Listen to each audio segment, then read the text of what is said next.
Quem está por trás da tentativa de derrubar o presidente Bolsonaro? Você acha que é só o Rodrigo Maia? Que é só o STF? O jogo é mais complicado e é isso que eu vou explicar nesse vídeo.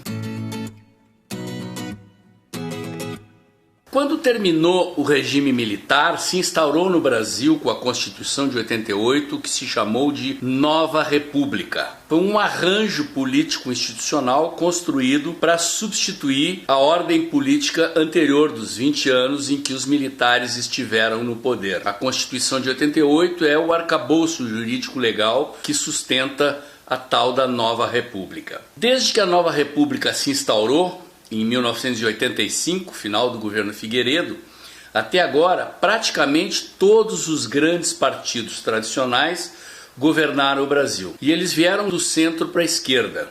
Começou com o MDB, logo depois da queda do regime militar, a eleição do Sarney, e gradativamente vieram para a esquerda até chegar ao governo do PT. Mas eu estou falando aqui em nomes, em presidentes, em partidos. Governos não se sustentam apenas com isso. Quem são as forças políticas e sociais que estão por trás dos arranjos de poder que sustentaram os governos desde o Sarney, passando pelo Fernando Henrique Cardoso, até os governos do PT e o governo Temer recentemente? Não são apenas líderes políticos, legendas e partidos do sistema político. Quem é que está por trás da aliança de sustentação desses governos todos? Primeiro, no mundo econômico, um grupo forte de empresários que se acostumou a mamar nas tetas do Estado, que não são competitivos e que financiam campanhas eleitorais em troca de benesses. O apogeu desse esquema a gente viu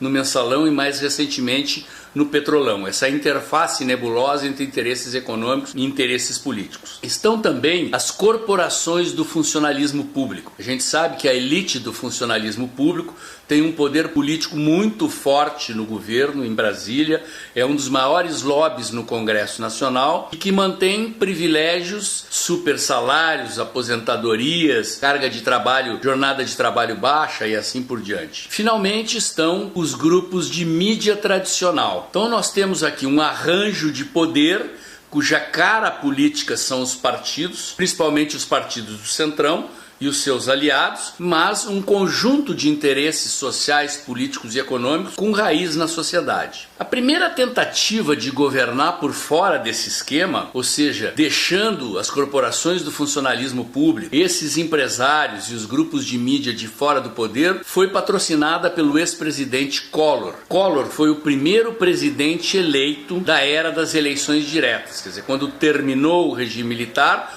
houve a eleição indireta do Sarney, o Congresso que escolheu Tancredo, que morreu, e aí o Sarney assumiu. A primeira eleição direta foi a do Collor, em 1989, que derrotou o Lula e tinha um programa econômico liberal. Então o Collor se elegeu e fechou a porta do governo para os partidos tradicionais. Ele tinha lá um pequeno partido, o PRN, elegeu uma bancada minoritária, montou um ministério onde não tinha MDB, o PFL, que hoje é o DEM, não tinha PSDB, ou seja, a catrafa toda que nos governa estava de fora do poder. Além disso, o Collor começou a abrir a economia para importações, ou seja, naquela época existia reserva de mercado. Então os nossos carros eram uma porcaria, os nossos computadores eram uma porcaria, porque a gente não conseguia importar componentes eletrônicos, não podia importar tecnologia porque era muito caro. Quando o Collor abre a economia, ele contraria os interesses desses empresários que vivem à volta do Estado. Collor também,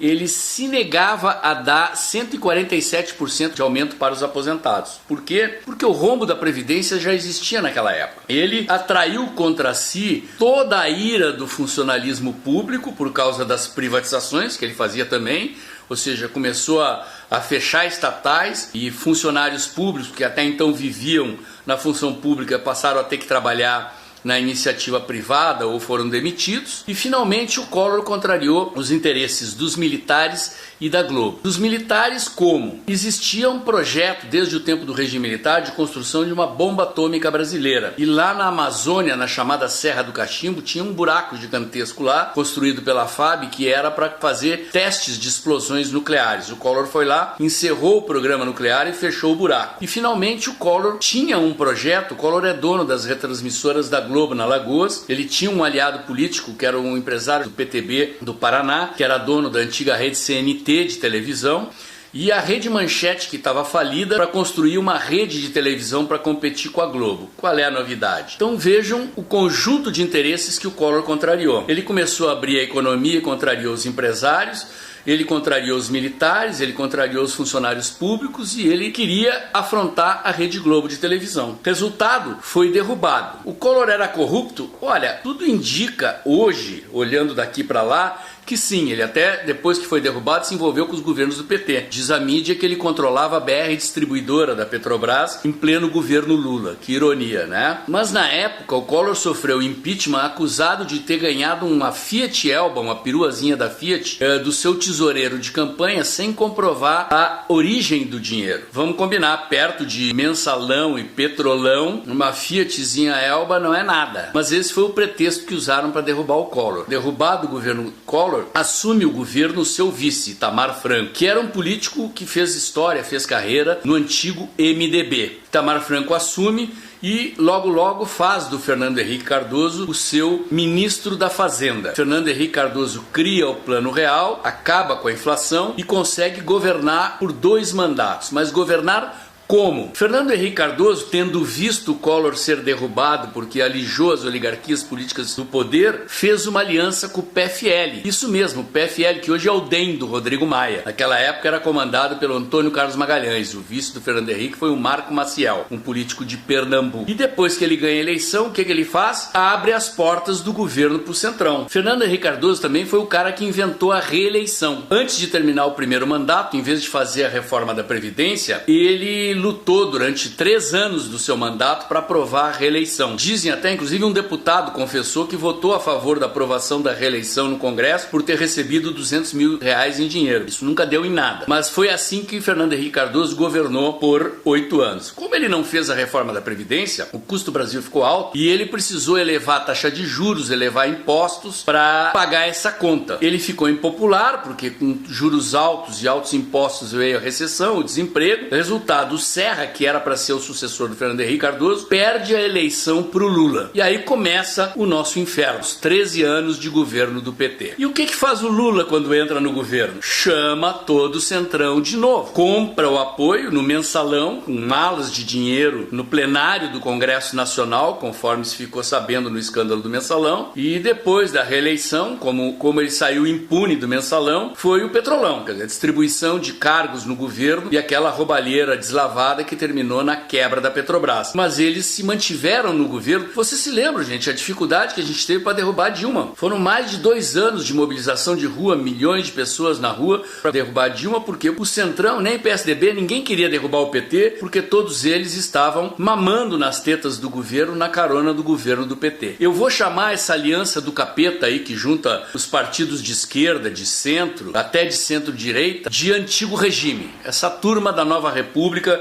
que nos governou desde a queda do regime militar até agora que nós elegemos o presidente Bolsonaro. Então são essas forças políticas que nós estamos enfrentando. Não é só o Rodrigo Maia, não é só o STF. Esses caras, eles são a cara política, eles são a vitrine de uma aliança muito poderosa que quer voltar ao poder. Foi alijada do poder com a eleição do presidente Bolsonaro. Quer dizer, quem são os juízes do STF? Um deles foi nomeado pelo Sarney, um deles foi nomeado pelo Collor, um deles foi nomeado pelo Fernando Henrique Cardoso, um deles, o Alexandre de Moraes, foi nomeado agora pelo Temer, e os outros 7 foram nomeados pelo PT. Esses são os caras que hoje estão na ponta de lança da tentativa do impeachment do presidente Bolsonaro. Eles são, então, o antigo regime. O povo que foi pra rua derrubar esses caras, tirar esses caras do poder, eu vou chamar de Novo Brasil. Então é como se a gente tivesse um jogo de futebol, o antigo regime contra o Novo Brasil. Vamos imaginar que toda a nossa luta para derrubar o PT foi o primeiro tempo desse jogo. Então o nosso movimento começou pequenininho lá atrás, foi crescendo,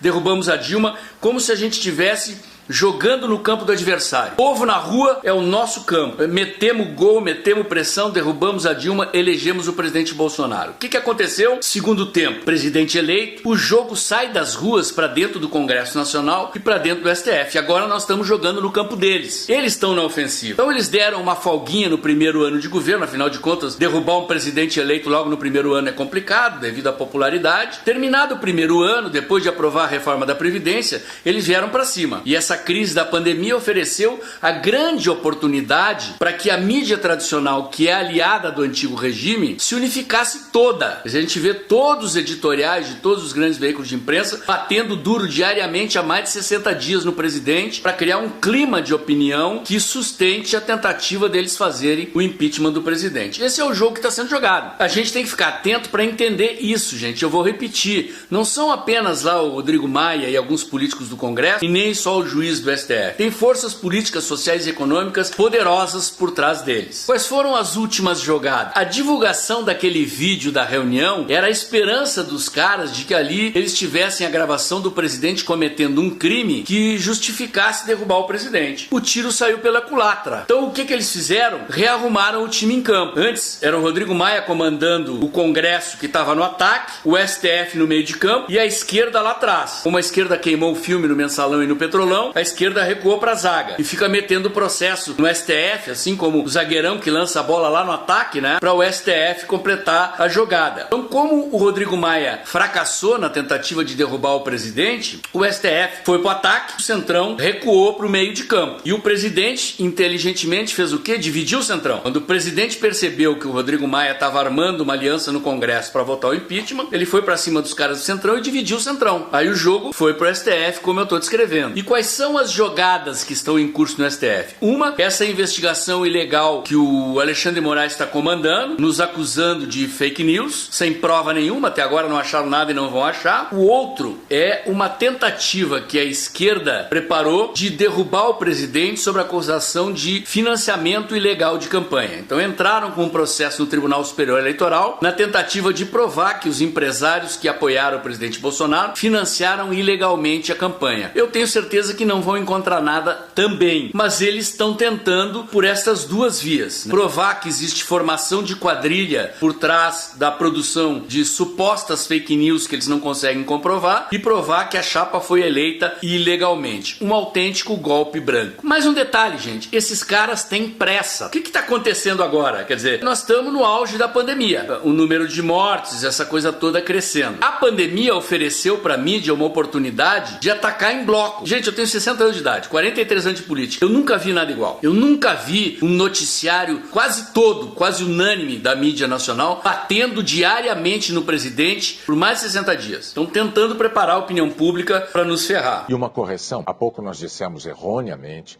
que o presidente Bolsonaro tinha pedido ao então ministro Moro para ser blindado. Mas como nós mostramos na voz do próprio presidente, foi o contrário. Qual é a preocupação deles? Quer dizer, agora a curva da pandemia deve cair, como aconteceu no mundo inteiro. O número de contaminações, o número de mortes começa a cair. E o que vai sobrar? Vai sobrar a crise econômica, o desemprego, a quebradeira de empresas. E quem é que está alertando desde o início que isso ia acontecer? O presidente Bolsonaro. Ele está dizendo tem que cuidar da saúde, tem que cuidar da saúde. Mas nós não podemos paralisar toda a economia. Nós vamos destruir as empresas e os empregos. Então, à medida que a pandemia passa, que a crise da saúde passa e a crise econômica fica, o que pode acontecer? O presidente recuperar a popularidade lá na frente. Então eles têm que aproveitar agora para tentar derrubar o presidente. Por isso, esse desespero de provocar ou um impeachment no Congresso ou impeachment pelo Supremo Tribunal Federal. E o que impede esses caras de conseguir? Esse monte de cidadãos que têm ido para as ruas sistematicamente em manifestações todos os fins de semana, em Brasília, Rio, São Paulo, nas grandes capitais capitais, defender o governo eleito, e esse mundo de gente que atua nas redes sociais, eles nos chamam de robôs, mas que tem um poder de fogo impressionante. No último vídeo que eu fiz aqui, vocês veem lá o bolsonarismo nas redes, eu dei números que mostram o tamanho dessa força nas mídias sociais. Quer dizer, nesse momento em que toda a mídia está atacando, com a rede bolsonarista mobilizada contra-atacando, nós empatamos o jogo em volume de conteúdo, de interação e de atividade nas mídias sociais. Eles só não deram o golpe ainda, só não conseguiram avançar por causa disso. Se nós fraquejarmos, se nós começarmos a acreditar nas acusações que a imprensa está dizendo, se a gente desistir de ir para a rua, se a gente desistir de curtir, comentar, compartilhar, retweetar os conteúdos do presidente e dos apoiadores do presidente na mídia social para tentar combater as fake news da mídia tradicional e convencer a sociedade quem é que está certo nessa parada, eles vão ganhar. Não podemos desmobilizar, não podemos sair da rua, não podemos sair das mídias sociais. Não se enganem. O que eu tentei mostrar nesse vídeo aqui é que nós estamos jogando um jogo pesado. Tá? Nós fomos para a rua durante anos, pacificamente,